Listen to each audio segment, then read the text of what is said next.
This is the last lecture video on introductions and conclusions. I'm going to lecture about them both at the same time and show you examples since their structure is very parallel. This is a kind of a roadmap of where you're going. Your introduction is going to be about 10 sentences. That's kind of a good guide for this length of paper.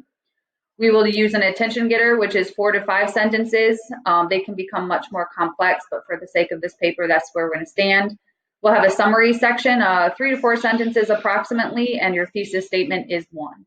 You notice this V shape kind of gives you the feel. You don't want to randomly walk up or say something to someone like autism affects a lot of people because that feels abrupt. You kind of need to start with a attention getter to allow people to know how they can relate to it or why it's important before you kind of narrow down your focus. If you notice, the look of the arrow looks like it's going straight down to your paper. So that's where we want to end with the most specific statement about what our paper and all of our big topics are kind of summed up in this one sentence. If I show you the conclusion is kind of the introduction in reverse. That's how I teach it. If you notice, the arrow is now pointing up because we're leaving the core of your paper here. So we take those same concepts and we flip them in reverse. Please do not copy and paste your introduction in reverse. It's just similar ideas or goals, but not the exact same words. You are going to restate your thesis statement. You will then summarize a little bit to just refresh our memory of what the whole paper was about. And a lot of times you will refer to your attention getter. So you will kind of refer to that attention getter you wrote all the way up in your paper, which allows your paper to feel like it came full circle or it all makes sense. And you kind of leave the audience with a bigger idea or something to think about. I have provided a sheet that gives you a list of potential attention getters. So when you are writing papers in an advanced way or not just a timed writing prompt, you might want to combine the attention getters. So it looks a little wordy, but the core is to focus right here on these words.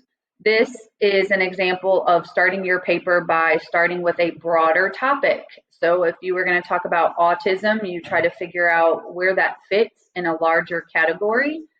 Which might be just, medical conditions. This is asking a question. You can combine general to specific and asking questions. That shows you're a complex writer.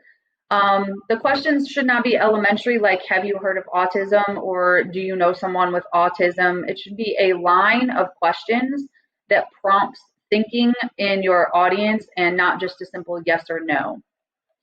Using a quote, so some of those miscellaneous cards that you have, sometimes you will find a nice spot to put them in your introduction as a reference to something in a card that you couldn't find a place for, but you thought was very important. I don't know why this scanned in reverse, but these are other ways that you could start an introduction. I think an anecdote is an okay way, but kids, and including myself as a writer, tend to struggle.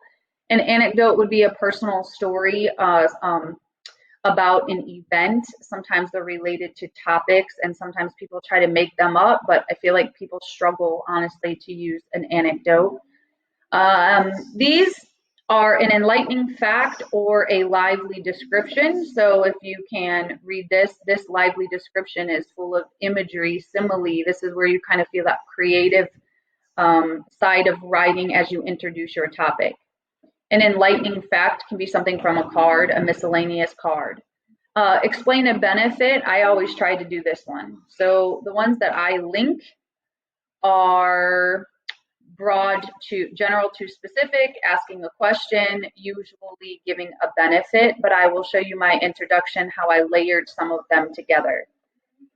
This document provides, I wrote this introduction for the autism, the fake paper that we've followed all the way through. And then I highlighted and indicated on the side what I was trying to do. So if I talk about the body is a machine, it controls all of these things. It is responsible for the complexity of all of our systems. That's just trying to give you a lively description. I then transition into asking questions. How many chromosomes must perfectly align to avoid error? What happens if something is miscoded? What is the risk of human coding? Just to provide the audience with something to think about. I then noticed there's a couple of sentences in between, but then I transition to a benefit, which is, understanding something can provide hope for a group of people or a community. I then do try to squeeze an anecdote in here to show you how it could potentially relate to your paper or topic, just talking about a child and their struggles. I used four attention getters, but you may use probably 2 together or 3 together. This one is a little long because the paper's been shortened a little bit, but at least it gives you an idea. My thesis statement then rolls right here at the end. So I say, while determining potential causes could lead to a future cure, and parents have a new reality of understanding and providing support. So I try to pull in my thesis statement the word causes, the words understanding behaviors, the word adequate support, as it represents my big topic cards. Down here, I flipped. I don't really have many summary sentences. They're kind of in between these. Autism is a specific illness that parents grapple with. The development function or relates to communication and has potential error. So I kind of squeezed in my attention getters and my summaries as I moved through my introduction. I then wanted to show you how you so your paper would be in here then, the rest of your body paragraphs would be here. I then did attach a conclusion, although it looks like I struggled a little bit when I wrote this one, or quit in length, I'm not sure. But I at least showed you how I restated my thesis statement. With specific behaviors, there's support available in linking a cause. And I might refer back to those parents being alone and scared in my anecdote and refer to the coding error or the chemical things that I mentioned in the beginning.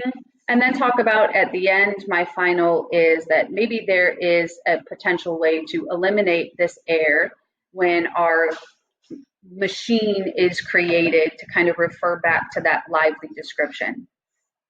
When I write my introduction, I literally start out at the top of the page, and this is the document that I actually used as I wrote my introduction. So I took my concept and I looked at every single possible way, like, okay, can I explain a benefit? Can I describe this in terms of imagery, highly connotative language? Is there a way that I could link together a question to help my audience? The purpose of this is to show you that introduction is a complex part of writing. It's not as simple as, have you heard of autism? Autism is a disease. Autism have lots of causes. I want your introductions to show a little bit of complexity because it's the first thing that your reader is going to see. Your goal today and Friday is to write an introduction and a conclusion, and your final draft will be submitted on Friday. I would use this sheet as you type your introduction. I would type your introduction. If it helps you to kind of highlight what you've done, then you may do that. And write your conclusion, or at least flip back up to your introduction as you're moving through your conclusion. You should not be rethinking of every single thing to write in your conclusion. You should be kind of working your way back through your introduction method to make your paper feel complete and like there was some purpose of this information, because now we are referring it back 5 pages later. If you want me to look at something that you're writing, please submit it to me or email me. Today, you will work on your introduction. If you would like to work on your conclusion on Friday, but the entire paper will be uploaded on Friday. You should have one document that includes header, heading, title, introduction, all body paragraphs, conclusion, and your works cited page. Most of you have it started very appropriately, and I've commented on them, but that should be the format. Please let me know if there's something that you need help with. Use this as a guide, and this is the last step. Good luck.